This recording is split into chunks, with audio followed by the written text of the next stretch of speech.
do switch off your mobile phones before I begin. Good evening, ladies and gentlemen. I welcome you to this press briefing by Foreign Secretary Shri Vikram Mishri on the ongoing developments around Operation Sindoor. We are also joined by Colonel Sofiya Qureshi and Wing Commander Vyomika Singh. With that, I hand over the floor to Foreign Secretary. Sir, over to you. Thank you Randeep. नमस्कार, good afternoon, आप सबका स्वागत है। और मैं सबसे पहले अनुरोध करूंगा कर्नल सोफिया कुरैशी से कि वो आपको आज तड़के सवेरे से हुई घटनाओं से अवगत कराएं। Colonel Qureshi. Thank you sir. नमस्कार। 8 से 9 मई 2025 की मध्य रात्रि को पाकिस्तानी सेना ने सैन्य बुनियादी ढांचे को निशाना बनाने के इरादे से पूरी पश्चिमी सेना पर भारतीय वायु क्षेत्र का कई बार उल्लंघन किया। यही नहीं बल्कि पाकिस्तानी सेना ने नियंत्रण रेखा पर भारी कैलिबर वाले हथियारों से गोलीबारी भी की। अंतर्राष्ट्रीय सीमा और नियंत्रण रेखा पर लेह से लेकर सर क्रीक तक 36 स्थानों पर 300 से 400 लगभग ड्रोनों का इस्तेमाल घुसपैठ का प्रयास करने के लिए किया गया। भारतीय सशस्त्र बलों ने काइनेटिक्स व नॉन काइनेटिक साधनों का उपयोग करके इनमें से कई ड्रोन्स को मार गिराया। इतने बड़े पैमाने पर हवाई घुसपैठों का संभावित उद्देश्य वायु रक्षा प्रणालियों का परीक्षण करना और खुफिया जानकारी इकट्ठा करना था। ड्रोन के मलबे की फोरेंसिक जांच की जा रही है। प्रारंभिक रिपोर्ट्स से पता चलता है कि वे तुर्की के असीस गार्ड सोंगर ड्रोन्स हैं। इसके उपरांत रात में पाकिस्तान के एक सशस्त्र यूएवी ने भटिंडा सैन्य स्टेशन को निशाना बनाने की कोशिश भी की, जिसे पकड़ा गया और उसे निष्क्रिय कर दिया गया।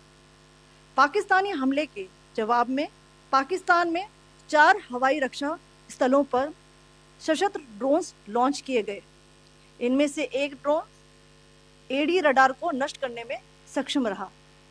पाकिस्तान ने जम्मू कश्मीर के तंगधार, उरी, पुंछ, मेंढर, राजौरी, अखनूर और उधमपुर में भारी कैलिबर आर्टिलरी गन और सशस्त्र ड्रोन्स का उपयोग करके नियंत्रण रेखा के पार गोलीबारी भी की, जिसके परिणाम स्वरूप भारतीय सेना के कुछ जवान हताहत हुए और घायल हुए। भारतीय जवाबी कार्रवाई में पाकिस्तानी सेना को भी बड़ा नुकसान पहुंचाया गया। इसके अलावा पाकिस्तान का गैर जिम्मेदाराना व्यवहार फिर से सामने आया। 7 मई 2025 को रात 8:30 बजे एक असफल अकारण ड्रोन और मिसाइल हमला करने के बावजूद पाकिस्तान ने अपना नागरिक हवाई क्षेत्र बंद नहीं किया। पाकिस्तान अपने नागरिक विमानों को ढाल के रूप में इस्तेमाल कर रहा है, जबकि उसे अच्छी तरह से पता है कि भारत पर उसके हमले से हवाई रक्षा की तीव्र प्रतिक्रिया होगी। यह भारत और पाकिस्तान के बीच अंतर्राष्ट्रीय सीमा के पास उड़ान भरने वाले अंतर्राष्ट्रीय उड़ानों सहित नागरिक विमानों के लिए सुरक्षित नहीं है। यहाँ स्क्रीन शॉट में पंजाब सेक्टर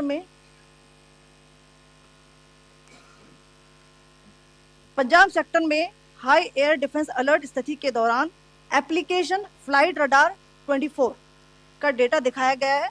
जैसा कि आप देख रहे हैं यहाँ पर भारतीय पक्ष का हवाई क्षेत्र घोषित बंद के कारण नागरिक हवाई यातायात से पूरी तरह से रहित है। कराची और लाहौर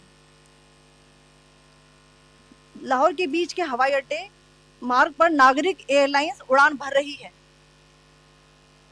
हाई अलर्ट किया गया है विमान फ्लाइनेस एविएशन का एयरबस 320, जैसा कि आप यहाँ देख रहे हैं, जो कि शाम को 5:50 बजे दमम से शुरू हुआ और रात को 9:10 बजे लाहौर में उतरा। ये सारा डिटेल्स आप यहाँ देख रहे हैं, ये डिटेल्स यहाँ लिखा हुआ है। Can you see this?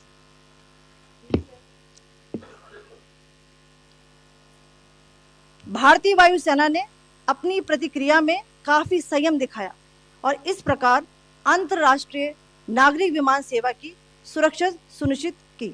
धन्यवाद। जय Hind. Commander Singh. So, good afternoon to you all. On the intervening night of 8th 9th May 2025, Pakistan military carry out multiple violations of Indian airspace along the entire western border with an intent to target military infrastructure. Pakistan military also resorted to firing of heavy caliber weapons along the line of control. Along the international border and line of control, drone intrusions were attempted from Leh to Sir Creek at 36 locations with approximately 300 to 400 drones. Indian Armed Forces brought down a number of these drones using kinetic and non-kinetic means. The possible purpose of these large-scale aerial intrusions were to test the AD systems and gather intelligence. Forensic examination of the drone debris is being undertaken. Preliminary reports suggest them to be of Aziz Guard Songa drone of Turkey. Later in the night, an armed UAV of Pakistan attempted to target Bhatinda military station, which was detected and neutralized. In response to the Pakistani attack, armed drones were launched at 4 air defense sites in Pakistan. One of the drones was able to destroy an AD radar.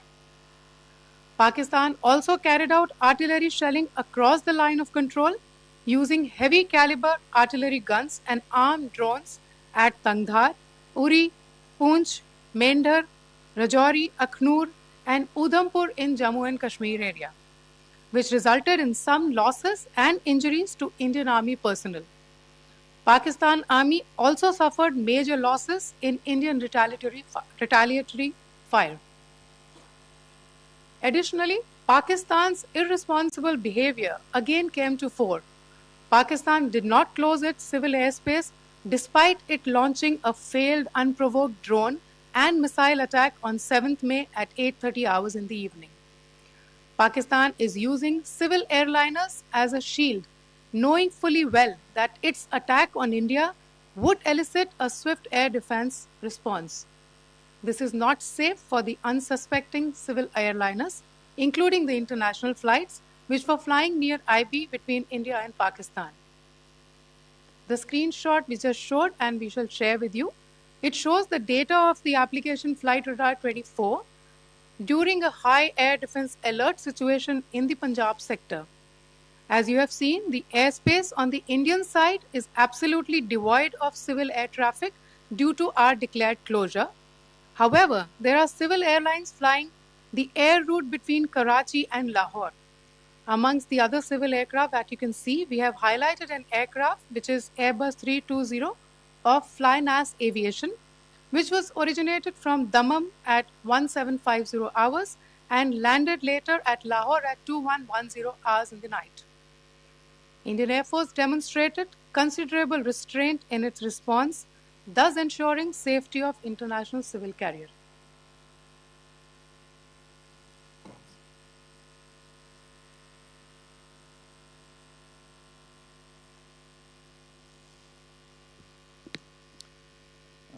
Thank you, Colonel Qureshi, Wing Commander Singh. I have just a few points to share in addition. कल रात की पाकिस्तानी सेना की कायरतापूर्ण गतिविधियों से आपको colonel Qureshi और विंग कमांडर सिंह ने पहले ही अवगत करा दिया गया है. These provocative and escalatory actions that were taken by Pakistan last night were targeted at Indian cities and civilian infrastructure, in addition to some military targets. The Indian Armed Forces responded proportionately, adequately and responsibly. ये जो हमले हुए कल रात को भारतीय सैन्य इकाइयों ने पर्याप्त रूप से और एक जिम्मेदाराना रुख अपनाते हुए इन हरकतों का उत्तर दिया.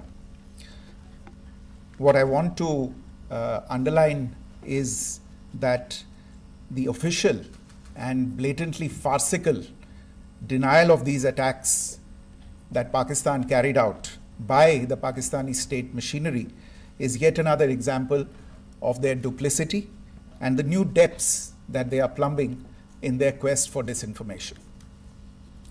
The other point in the same vein is Pakistani claims that they did not target or attack any religious places. You would recall that yesterday I shared with you an incident related to the attack on a Gurdwara in Punch. Instead of owning up to these attacks, Pakistan made the preposterous and outrageous claim that it was the Indian Armed Forces and the Indian Air Force that was targeting cities like Amritsar and trying to put the blame on Pakistan. This is nothing but a desperate attempt by Pakistan to disown its acts of aggression, but it is also true to type in its effort to deceive and mislead the world. It will not succeed. The Gurdwara in Punch in particular was attacked by Pakistan, and some local members of the Sikh community, including a Ragi of the Gurdwara, lost their lives in this incident, as I shared yesterday. TV पर आप इस हमले के चित्र देख सकते हैं. In addition, that we would attack our own cities is the kind of deranged fantasy that only the Pakistani state can come up with. Perhaps they do it because they are well versed in such action, as their history would show. The last point I wanted to make this evening is again this disinformation that is coming from Pakistan about India targeting the Nankana Sahib Gurdwara through a drone attack. This is again yet another blatant lie and part of Pakistan's disinformation campaign. As we saw in the Pahalgam attack, Pakistan is again trying desperately to impart a communal hue to the situation with an intention to create discord. Again, we are not surprised. India's steadfast unity in itself is a challenge to Pakistan. Let me stop there. I have time only for a few questions and be happy to try and answer them. First, I call Siddharth. Siddharth, please. Hi, sir. I'm Siddharth from Beyond. So this way. Siddharth, behind, please. The other Siddharth. Yes. Hi, sir. I'm Siddharth from CNN News 18. Sir, I only want to know from you the status of Kartarpur corridor. Is it open or not? If you can. I think you're all aware of the situation along the entire India-Pakistan border and the areas around the line of control. In view of the existing security scenario, the services of the Kartarpur Sahib corridor have been suspended till further directions. We'll update you as and when there is a change in the situation. We have a question here. Rishabh. So, good evening, Rishabh from Times Now. So, you spoke about religious places being hit in Jammu. There's another religious place which is a Carmelite nun church that has been hit. What do you have to say about it, if you can explain that to us? Yeah, actually, we do have some information about this extremely regrettable and condemnable incident. During heavy shelling across the line of control in the early morning of 7th May, a shell fired from Pakistan landed just behind the Christ School run by the Carmelites of Mary Immaculate congregation in Puj. Tragically, the shell fired from Pakistan hit the home of 2 students of the Christ School. Both students unfortunately lost their lives and their parents were severely injured. Another Pakistani shell struck a Christian convent of nuns belonging to the congregation of the Mother of Carmel, damaging water tanks and destroying solar panel infrastructure. Several priests, nuns, school staff, and local residents took refuge in an underground hall beneath the Christ School during the shelling by Pakistan. The school happened to be closed at the time, fortunately. Otherwise, more losses would have occurred.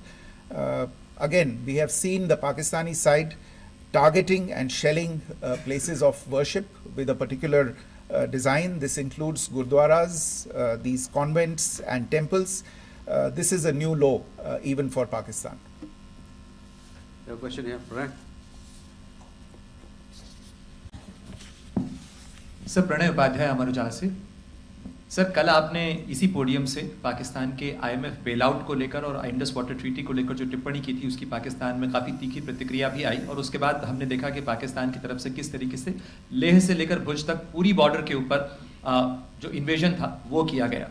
मौजूदा situation के अंदर पाकिस्तान के bailout package को लेकर और पाकिस्तान के इन attempts को लेकर आपका क्या असेसमेंट है? और दूसरा ये भी जानना चाहेंगे कि पाकिस्तान की तरफ से ये जो अटेम्प्ट किया गया था उसका भारत ने अभी तक उस तरीके का कोई जवाब नहीं दिया गया है, तो क्या भारत इसका जवाब देगा जो कार्रवाई हुई है बीते 24 घंटों में? देखिए प्रणय, जहाँ तक इंडस वाटर्स ट्रीटी का सवाल है, मैंने कल विस्तार से उसके बारे में इसकी चर्चा की है। Indus waters treaty is in abeyance and as such I have nothing further to add to the decision that was announced by the Cabinet Committee on Security. जहाँ तक IMF bailout का सवाल है, आपको ज्ञान होगा कि IMF की आज मीटिंग हो रही है।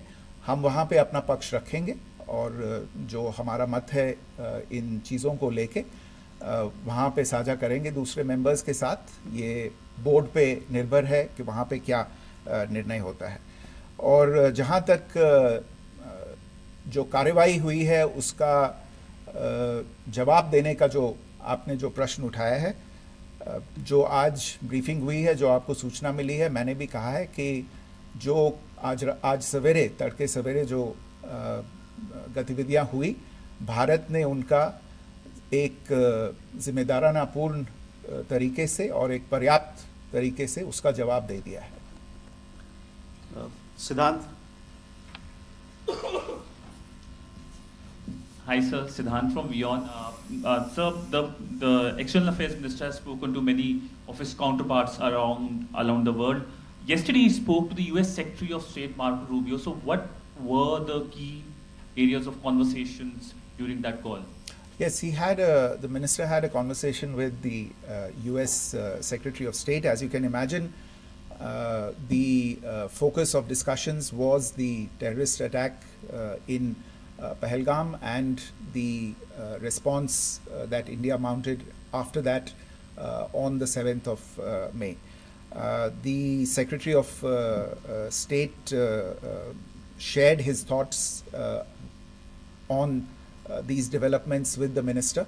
The minister deeply appreciated the US's commitment to work with India in the fight against terrorism, and he also underlined the targeted measures that India had taken in connection with Op Sindoor.